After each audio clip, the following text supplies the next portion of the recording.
Non, c'est ça. Mon cœur d'activité, c'est vraiment le dessin de presse, la caricature. Mhm, Et à partir de là, maintenant, j'ai pu faire des incarnades de façon plus générale dans la satire, mhm. notamment sous forme écrite. Ouais, Puis j'ai été également enseignant à l'université de Ouagadougou, mais là, j'ai arrêté. d'accord, d'accord. Donc là, c'est exclusivement la caricature en ce moment, c'est ça? Oui, et éditorialiste aussi, par exemple, pour le magazine Jeune Afrique. Donc là, j'écris des articles Mhm, par extension par rapport à ma mhm, carrière de dessinateur dans la presse satirique. Donc, ce sont essentiellement des éditoriaux à caractère un peu satirique. mhm. Oui, d'accord. Une des raisons aussi pour lesquelles on s'est intéressé à vous pour avoir une discussion sur la caricature, c'est que c'est vrai que vous êtes venu au début des années 90. Je ne sais pas quel était l'état de l'Afrique par rapport à la caricature. Est-ce qu'il y avait des caricaturistes? Ou bien est-ce que vous étiez peut-être attiré par ce continent par le fait que c'était un métier qui n'était pas encore très populaire et que vous aviez peut-être le besoin, l'envie ou bien vous sentiez que ça pourrait être intéressant de venir populariser cela ici, enfin en Burkina.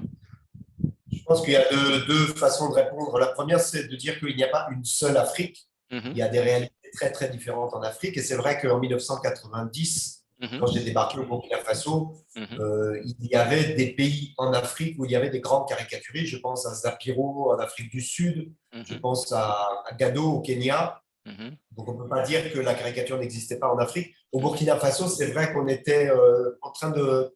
Quand je suis arrivé, toujours en état d'exception, mhm, l'époque, on appelait ça le Front populaire, qui avait mhm, suivi la période révolutionnaire de mhm, Thomas Sankara. Et à mhm, l'époque, il n'y avait pas de presse mhm, indépendante, mhm, qu'elle soit satiriste mhm, ou généraliste. Donc, mhm, il n'y avait évidemment pas de caricature dans la presse mhm, de ce pays. mhm, Maintenant, la deuxième façon dont je peux répondre, c'est que moi, je ne suis pas venu au Burkina Faso parce que j'étais caricaturiste, mhm, mais je suis devenu caricaturiste en quelque sorte parce que je suis arrivé au Burkina Faso. Parce que je venais de finir des études de gestion. mhm, J'avais la passion personnelle du dessin, mais je n'avais pas l'intention de me professionnaliser dans ce domaine. Mais mhm, je suis arrivé au Burkina Faso pour faire d'autres activités.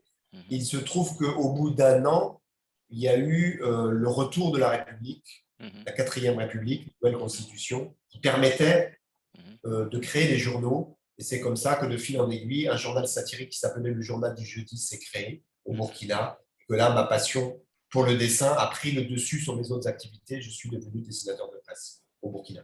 D'accord, mais en ce moment, s'il fallait donner un sens à la caricature, ce serait quel sens? Enfin, pour quelqu'un peut-être qui ne comprendrait pas vraiment, parce que avec un peu de distance, on peut voir ça comme des dessins, et généralement des dessins dans l'esprit de quelqu'un peut-être qui n'est pas tellement initié aux caricatures.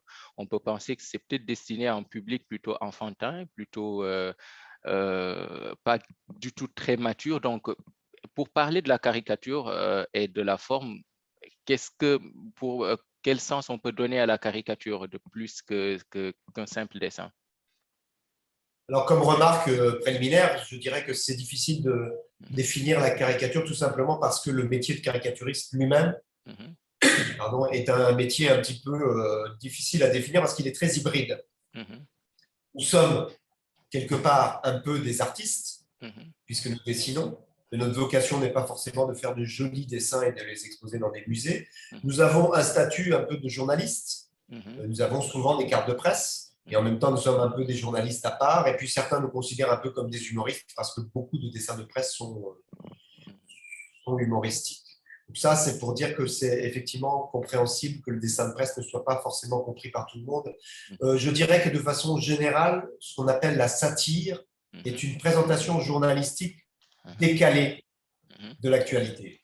Et mhm, que donc le dessin de presse, c'est la forme graphique mhm, de cette satire. Et donc le dessin de presse, c'est une forme dessinée qui représente de façon légèrement décalée l'actualité. Mais il s'agit bien de représenter l'actualité, donc il s'agit bien de faire un travail qui s'adresse plutôt à des gens conscientisés et mhm, plutôt à des personnes adultes. mhm. Très. Simplement, sous une forme un peu décalée qui Mhm, permet ensuite mhm, de créer un intérêt mhm, du lecteur pour un sujet et ensuite ça lui permet d'aller lire des articles plus approfondis, plus sérieux, plus au premier degré sur le même sujet qui a été accroché en quelque sorte par le dessin de presse.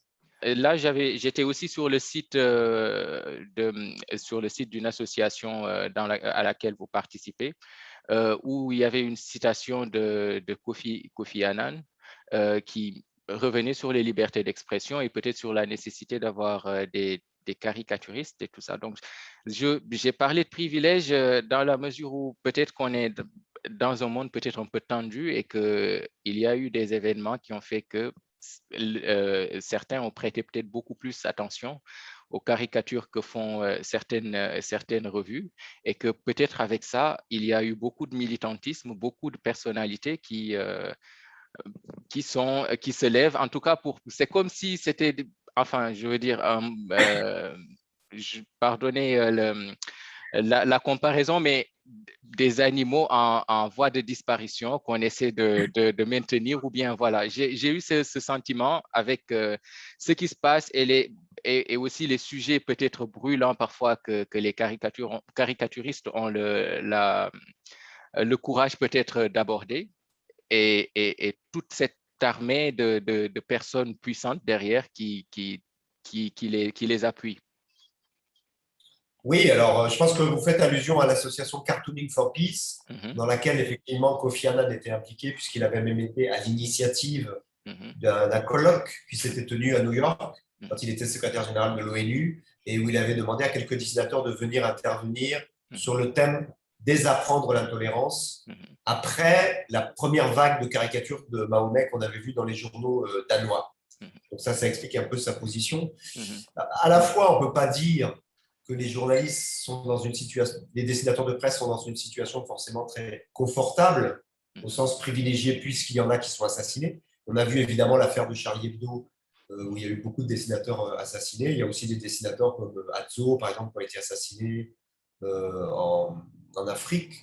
Donc, ce n'est pas forcément très confortable et de ce point de vue-là, forcément privilégié. Maintenant, peut-être ce que vous voulez dire, c'est qu'à partir du moment où on attaque un dessinateur de presse, il y aurait plus de réactions que lorsqu'on attaque un journaliste. Au C'est moins, il possible, y a je ne sais beaucoup pas. il y a Oui, beaucoup de réactions, en fait, oui. oui, bah peut-être. Je pense qu'il y a des journalistes aussi qui ne sont pas dessinateurs, qui sont tués, comme Ghislaine Dupont, etc., au Mali, qui Mhm, font l'objet aussi de beaucoup de soutien. Maintenant, l'affaire de Charlie Hebdo a été très emblématique. mhm, Beaucoup y ont vu une lecture de confrontation de différentes cultures, etc. Repenser la question de la religion, de la place de la religion dans une société moderne occidentale qui pensait l'avoir oubliée, etc. Donc, c'était tellement symptomatique et tellement choquant mhm, pour les Français, un peu à l'image du 11 décembre ou du 11 septembre pardon, aux États-Unis, mhm, que ça a pris beaucoup d'ampleur, qu'il y a eu beaucoup plus de Je suis Charlie peut-être que mhm, d'autres symboles, d'autres slogans équivalents pour d'autres personnes qui sont mortes, bien sûr. Il y a toujours évidemment des réactions un peu à géométrie variable.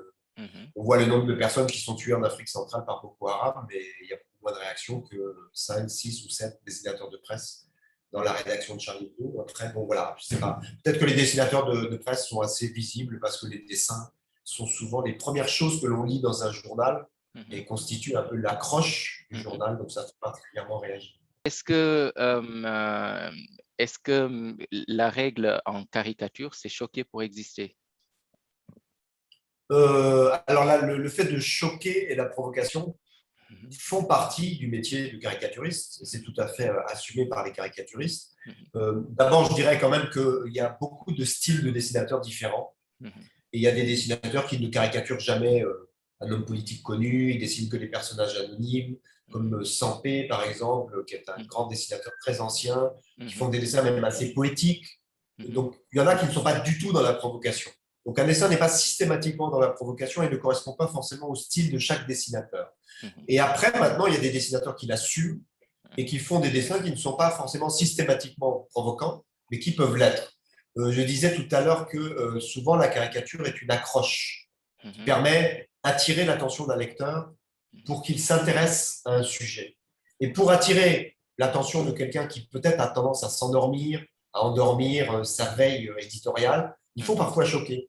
mhm, Choquer quelqu'un, ça le fait réagir et mhm, ça permet de l'amener à mener une réflexion sur un sujet. Donc la provocation, en ce sens, si elle n'est pas forcément une moquerie, si elle n'est pas un dénigrement, si elle n'est pas un appel à la violence, faut pas oublier que le dessin de presse est soumis à la loi et qu'il y a une déontologie d'abord en matière de dessin de presse, mais aussi une loi. Il peut y avoir, comme on l'a dit tout à l'heure, des procès contre les dessinateurs. Donc, toute forme de dessin n'est pas acceptable, mais à l'intérieur de ce qui est acceptable, la provocation permet de faire réagir et c'est souvent salutaire de faire réagir. Il y a des sujets extrêmement graves comme la situation actuellement sécuritaire des pays du Sahel. On s'aperçoit qu'en Europe, lorsque les pays comme la France ne sont pas directement touchés par la mort d'un soldat français, ont tendance à ne pas s'intéresser à ce sujet. Donc parfois, avec un dessin choquant, eh ben, on va faire réagir les gens, alors que des articles sérieux et plus lisses n'auraient pas permis cette chose-là. Voilà. Et après, il y a aussi, bien sûr, le style de chaque publication. Charlie Hebdo, par exemple, dont on parlait tout à l'heure, est reconnu pour être assez provoquant, sachant que chaque publication appartient aussi à une certaine culture et que tel journal de tel pays ne pourrait pas peut-être avoir lieu de la même manière dans un autre pays. Mais une certaine dose de provocation, ça, évidemment, nous l'assumons. Là, j'étais en train d'écouter une de vos conférences tout à l'heure pour un peu plus en savoir sur le travail que vous faites. Et j'ai entendu souvent, je vous ai entendu souvent dire une commande. Et voilà, donc si un caricaturiste reçoit des commandes, commande pour faire un dessin sur Mahomet, il ne porte pas vraiment la responsabilité de ça. Peut-être que sa liberté d'expression n'est-elle pas finalement aliénée. En fait, après, je me suis posé la question, si on dit la liberté d'expression d'un artiste et d'un caricaturiste, c'est différent, je pense, si l'artiste ou bien le dessinateur de presse a reçu une commande et que s'il ne s'agissait que de son bon vouloir, peut-être qu'il ne le ferait pas. Enfin. Oui. Alors, effectivement, d'abord, il y a des mauvaises caricatures. Et il y a des mauvaises caricatures parfois parce que les dessinateurs ont été manipulés par des personnes malfaisantes ou malveillantes. On a vu dans l'histoire du monde que parfois les caricatures, par exemple, étaient utilisées par les nazis pour dénigrer les juifs, etc. Et ça, c'était évidemment de la propagande. Lorsque moi, dans une conférence, je parle de commande, je parle tout simplement du fait que le dessinateur de presse n'est pas justement simplement un artiste qui fait son dessin et qui l'expose aux yeux du monde. Il est un journaliste et en tant que journaliste, il est un producteur de contenu, mais il n'est pas un diffuseur. Et donc, il doit travailler avec ce qu'on peut appeler globalement des publications. Autrement dit, les dessinateurs, en général, travaillent pour des publications, pour des directeurs de rédaction, et ils sont amenés à échanger avec le directeur de publication sur ce qu'on va lui commander, c'est-à-dire lui demander comme type de dessin. Donc, si moi, je travaille pour un journal comme Jeune Afrique, eh bien, Jeune Afrique va me demander qu'est-ce que tu veux traiter comme sujet cette semaine. Je vais proposer plusieurs sujets. Ils vont me dire ce sujet-là, on l'a déjà traité par ailleurs, etc. Donc, il y a tout un débat. Donc, ce n'est pas un travail tout à fait solitaire lorsqu'on est au niveau professionnel. Si vous faites du dessin de presse tout seul dans votre coin et que vous le publiez sur les réseaux sociaux, vous n'êtes pas un professionnel. Donc là, effectivement, vous êtes seul, mais vous n'êtes pas soumis à une rédaction. Et il faut savoir d'ailleurs, puisque ça conduit à un autre terme que vous venez d'employer, que le mot responsabilité, que la plupart du temps, lorsqu'il y a par exemple un procès suite à la publication d'un dessin dans un journal, c'est d'abord le directeur de publication qui ira répondre devant le tribunal avant le dessinateur. Donc la responsabilité est aussi portée par le journal qui a diffusé le dessin, même s'il y a des nuances après selon les législations. Alors maintenant, ça ne veut pas dire que l'intimité, l'opinion, la façon de traiter l'événement du dessinateur est contrainte par le journal. Lorsque Jeune Afrique me dit « D'accord, fais-moi un dessin sur tel événement », je vais le traiter à ma façon. Donc, on ne m'a pas commandé le contenu du dessin. On ne m'a pas commandé la ligne éditoriale du dessin. On ne m'a pas dit que le dessin devait dire ceci ou devait dire cela. Je le dis à ma manière. Ce qui peut, par la suite, provoquer encore un débat avec la rédaction et parfois des conflits. Donc, il y a des dessinateurs parfois qui claquent la porte de certaines rédactions parce qu'ils ont fait un dessin en leur âme et conscience. Ils l'ont soumis à la rédaction et la rédaction, pour une raison que j'ignore, qui parfois est justifiée ou parfois n'est pas justifiée parce qu'il peut y avoir des collusions, va refuser de diffuser le dessin. Mais sinon, il y a une sorte d'équilibre qui se fait entre le diffuseur, qui est le journal, et le producteur de contenu, qui est le dessinateur. Et chacun doit pouvoir trouver sa place. Et le dessinateur, qui est déontologiquement honnête, et fidèle à sa pensée, ne va accepter de travailler avec des diffuseurs que ceux qui, évidemment, vont respecter ses opinions, si on veut, sa façon de travailler, etc. Très bien. Donc, c'est une commande au sens où il y a forcément une discussion à un moment donné entre celui qui produit le dessin et celui qui dispose du support papier ou numérique qui va diffuser le dessin. D'accord. Mais par rapport à vous, votre regard et votre peut-être centre d'intérêt, parce qu'il y a souvent, peut-être qu'on peut reconnaître soit à la fois votre trait et aussi les sujets que vous traitez.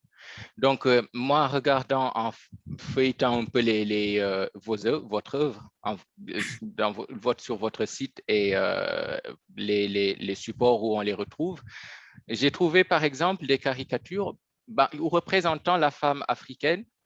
Souvent, et aussi il y a des caricatures assez politiques qui parlent voilà, de l'état, surtout de la guerre dans certaines régions en Afrique.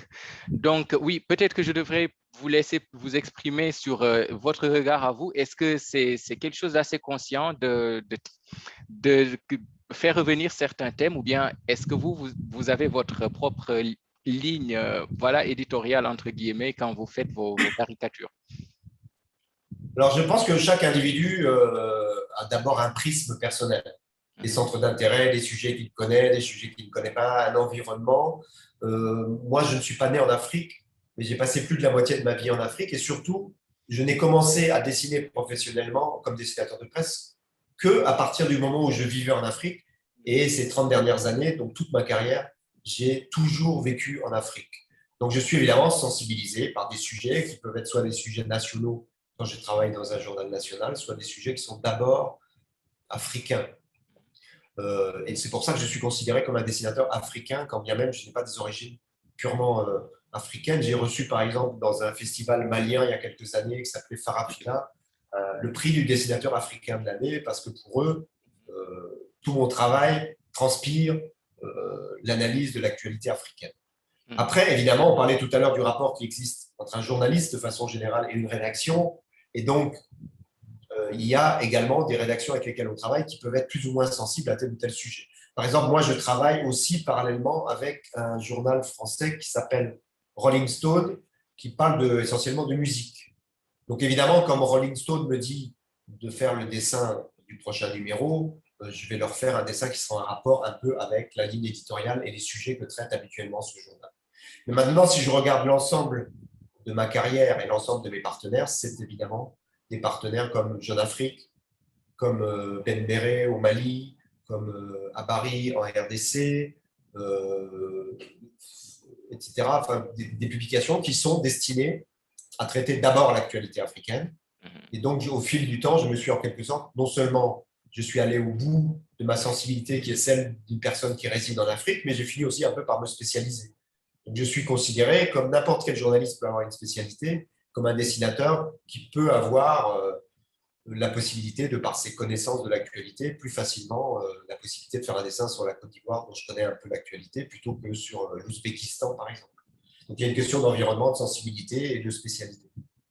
D'accord, mais en fait, ma question aussi était motivée par peut-être un sentiment de retrouver aussi, de se retrouver aussi certains clichés. Souvent, une caricature que vous avez faite, et je ne pense pas que ce soit la seule, où on voit cette femme avec le fardeau qu'elle tient au-dessus de sa tête, sur ses épaules, avec des termes qui, une critique de la société qui peuvent être légitimes ou pas légitimes. Mais on peut se dire, c'est peut-être pas nuancé non plus, parce qu'après, en Afrique, on retrouve, vous dites qu'il y a beaucoup de types de caricaturistes, mais on peut dire aussi qu'il y a beaucoup de types de modèles de femmes et d'autres choses selon les domaines. En fait, j'ai eu cette lecture, je ne sais pas si c'est des retours qui vous sont donnés souvent, ou bien si, voilà, il y a d'autres appréciations. Alors, il y a plusieurs choses à dire. Il y a des choses peut-être dans ce que vous dites de l'ordre quasiment de l'esthétique qui sont quasiment inconscientes dans le dessinateur. Par exemple, par la manière de représenter physiquement les femmes. Ça, j'ai une anecdote qui montre à quel point c'est assez, effectivement, assez spontané et presque inconscient. Il y a eu le 3 mai 2019, je crois, une rencontre à Addis Abeba de Mhm. dessinateurs un peu de tout le continent africain. Il y avait des débats, il y avait un débat entre une dessinatrice tunisienne Mhm. et des dessinateurs d'Afrique noire. Et la dessinatrice tunisienne disait: Mhm. mais pourquoi vous dessinez toujours les femmes avec des grosses fesses? Ouais. Et les dessinateurs d'Afrique noire étaient interloqués, en fait. Ils ne savaient même pas à quoi répondre Mhm. parce qu'ils ne pensaient pas que la question se pose, parce qu'ils le faisaient de façon très naturelle. Et je crois que c'est particulièrement significatif en Afrique de l'Ouest, où il y a beaucoup une influence du dessin ivoirien. Et si vous regardez les dessins ivoiriens, les femmes ont souvent des grosses fesses, et souvent les personnages masculins sont tout petits. Bon, c'est quasiment naturellement que les gens font ce genre d'humour, et il n'y a pas d'explication forcément de ce point de vue-là à trouver. Et d'ailleurs, ce n'est pas forcément uniquement africain, parce que si vous regardez dans l'histoire du dessin français humoristique, il y avait un dessinateur au début du XXe siècle qui s'appelait Dubout, et Dubout dessinait toujours des grosses femmes et des petits monsieur. Donc, on a l'impression que ça s'installe de façon un peu spontanée. Maintenant, sur la question des clichés, d'abord, je dirais que les clichés font partie du métier de dessinateur. Le dessin, c'est une forme extrêmement ramassée de l'actualité, et ça veut dire que très souvent, le dessinateur, pour aller très vite dans la compréhension d'un contexte, est obligé d'utiliser des clichés. On sait que de façon générale, quand on parle des clichés, c'est assez négatif comme terme, parce qu'on dit que c'est un peu des idées reçues sur les gens ou sur les populations, etc. Mais le dessinateur est obligé, par exemple, d'utiliser, lorsqu'un dessinateur veut mettre en scène un personnage qui représente un Français, il sait qu'il y a dans l'imaginaire collectif certains vêtements, comme le béret, par exemple, qui représentent bien la France. Donc, ça ne veut pas dire que tous les Français portent un béret, mais ça veut dire que si on dessine un personnage avec un béret et qu'on s'adresse à un certain public qui n'est pas français, mais qui a cette image en tête, on va aller assez rapidement dans la compréhension qu'il s'agit d'un Français, de même que quand vous dessinez un cow-boy, on va comprendre que c'est un Américain. Donc, il y a dans une certaine mesure des clichés auxquels on s'accroche pour aller rapidement. Donc, simplement, il faut faire attention à ne pas utiliser des clichés qui sont réducteurs, qui sont négatifs, qui sont péjoratifs, qui sont racistes, etc. Vous parliez de Jeune Afrique et tout ça. Euh, il y avait aussi une caricature qui vous a fait connaître au Sénégal. C'était la caricature à propos on pourrait dire saint homme chez nous au Sénégal, mais c'est un marabout qui a été représenté et ça avait fait une polémique au Sénégal. Après, c'est vrai qu'on a lu beaucoup de choses là-dessus. La presse a essayé de savoir qui était derrière. C'est le scénariste de Trois femmes, un village, tout ça. Mais après, on ne sait pas comment, en fait, un dessinateur d'un autre, certes, qui est en Afrique, et Jeune Afrique, a une vocation peut-être qui dépasse un peu les frontières à l'intérieur de l'Afrique.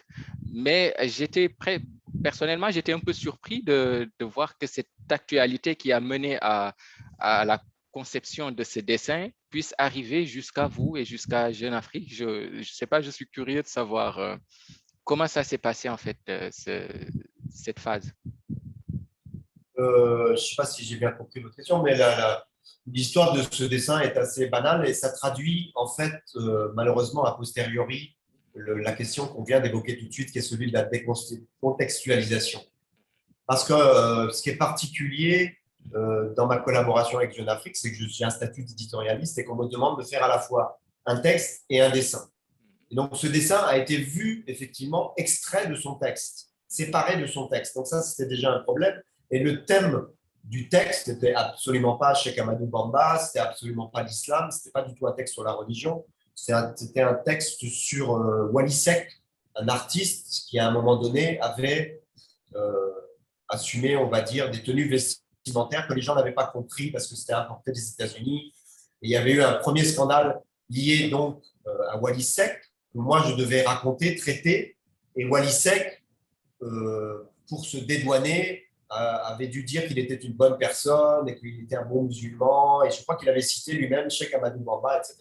Mais ce n'était pas donc un article qui traitait de la religion. Simplement, quand moi j'ai fait le dessin qui accompagnait le texte, ça va être compliqué de revenir sur tout le fond de détail, mais j'ai utilisé l'image de Cheikh Amadou Bamba dans le dessin, qui n'était pas humilié, qui n'était pas caricaturé, puisque c'était la photo de Cheikh Amadou Bamba, ce n'était pas une caricature de Cheikh Amadou Bamba. qui n'était pas le sujet du dessin.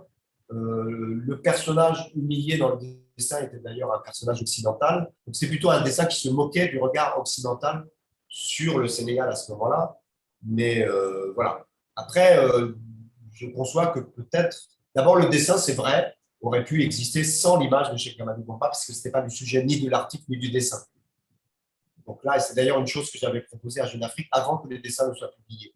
J'avais fait 2 versions et je leur avais dit, si vous avez peur que ça fasse scandale, on peut supprimer l'image de Cheikh Amadou Bamba, qui n'est pas essentielle dans le dessin, mais juste un petit poil à gratter pour faire réagir les gens et pour les amener à s'intéresser au sujet de l'affaire Wally Seck.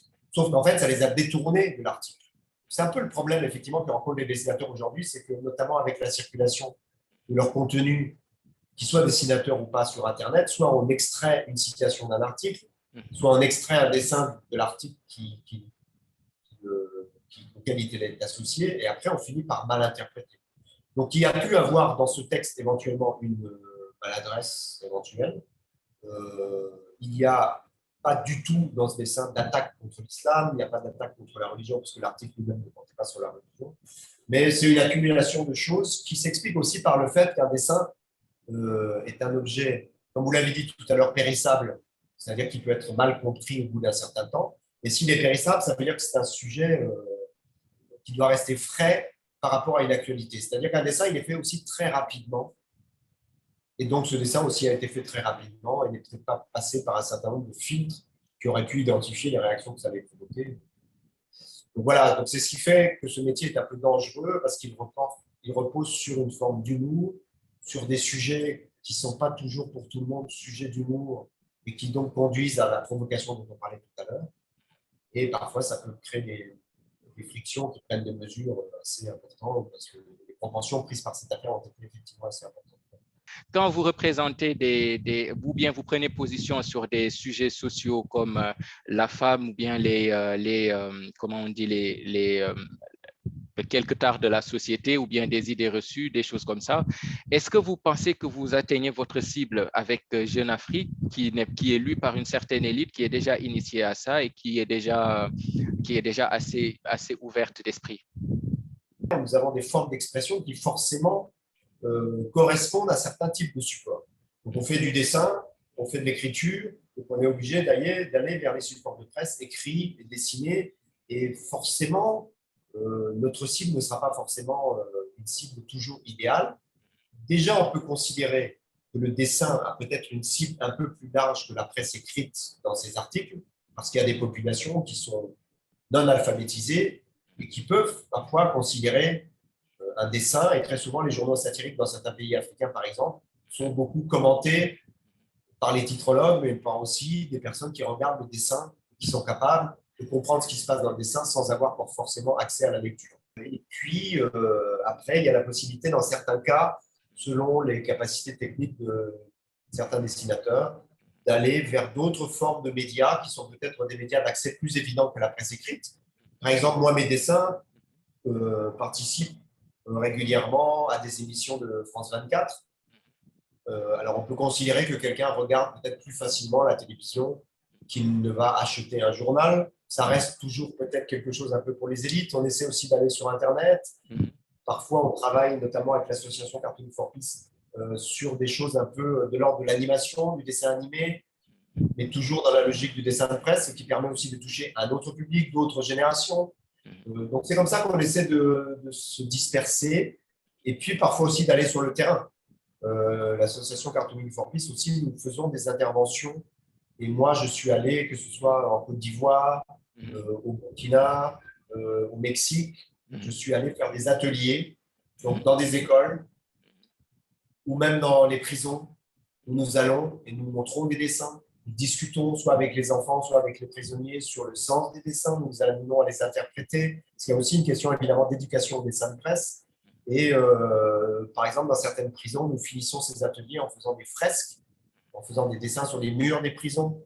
Ça peut se faire aussi dans certaines écoles. Donc il faut, pour éviter de ne s'adresser qu'à une certaine cible un peu élitiste, essayer d'élargir le champ de nos interventions, tout en sachant qu'on est d'abord des dessinateurs de presse. Donc nous travaillons d'abord peut-être sur une certaine élite intellectualisée dans le dessin de presse et dans les journaux, Et puis, nous essayons après de nous étendre ailleurs, sachant, comme on le disait, qu'il y a parfois des pays où les gens ne sont pas très alphabétisés ou qu'ils sont alphabétisés dans des langues différentes qui ne sont pas forcément les langues officielles utilisées par la presse, mais qui peuvent comprendre un dessin simplement en le regardant. Donc le dessin déjà permet d'élargir un peu la cible traditionnelle de la presse et ensuite essayer de toucher les gens par des voies un petit peu différentes. Moi, je terminerai par cette question. J'allais vous demander, bon, s'il y avait un monde où les lois de la caricature régneraient, donc ce serait un monde où tout est risible, où il n'y a plus de sacré, où il y aurait, voilà, que tout sujet n'échapperait pas au ridicule, quoi.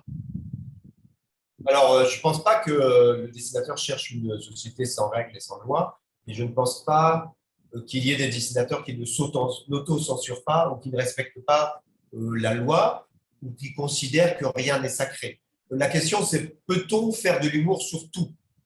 Ça, c'est une grande question. Après, faire de l'humour ne consiste pas forcément à ridiculiser, ne consiste pas forcément à moquer, et consiste surtout à respecter certaines règles. Donc, un monde où la loi de la caricature, en quelque sorte, serait en place, ne serait pas forcément un monde où on pourrait faire des choses aux dépens d'honnêtes personnes. Par exemple, je le disais tout à l'heure, un dessin ne doit pas appeler à la violence, ne doit pas appeler au dénigrement de telle ou telle population, notamment avec des distinctions raciales. Pour moi, la religion, y compris quand on dessine le dessin de presse, pardon, y compris quand on dessine le prophète Mahomet, ne s'attaque pas à la religion, ne dénigre pas la religion et surtout ne dénigre pas les croyants. Donc un dessinateur, pour moi, n'est pas là pour se moquer des croyants. Après, selon les pays, selon les règles, selon les cultures, on peut considérer qu'il est acceptable de dessiner Mahomet. Ce qui ne veut pas dire qu'on se moque de Mahomet. Après, si on fait quelque chose de très humiliant pour les croyants, très humiliant pour une partie de la population, évidemment, là, c'est un dessin de presse qui déborde. Et moi, je ne souhaite pas que le dessin de presse échappe à toute règle, à toute déontologie et à toute loi. Le dessin de presse ne cherche pas à convoquer ou à investir une espèce de puissance invraisemblable parce que le dessinateur de presse, comme on l'a dit tout à l'heure, n'est pas au-dessus des lois. Eh bien, merci beaucoup, Damien Glaise, pour votre disponibilité et pour cet échange.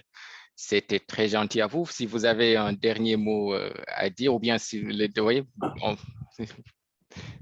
Non, mais merci à vous. Le dessin de presse, c'est souvent incompris.